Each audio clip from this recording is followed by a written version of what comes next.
to fix Telegram invalid link. Hi everyone, I'm here to assist you today without any delay. Let's jump right in.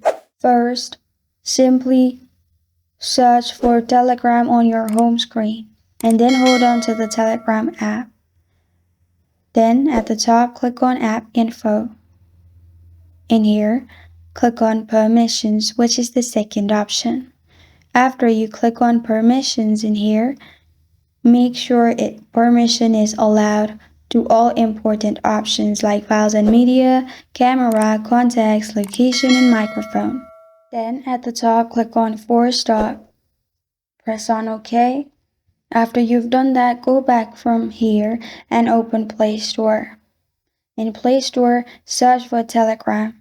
And if there is any update available, make sure you update Telegram to the latest version. After you've done that, go back to the home screen and hold on to Google Chrome. After that, at the top, click on App Info in here. After you've clicked on App Info in here, click on Permissions, which is the second option.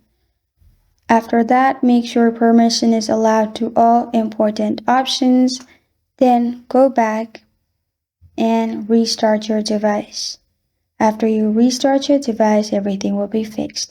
This is how to fix invalid link on Telegram.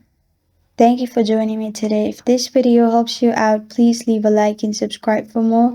Got a question or want to suggest a topic? Comment below. Thank you for watching.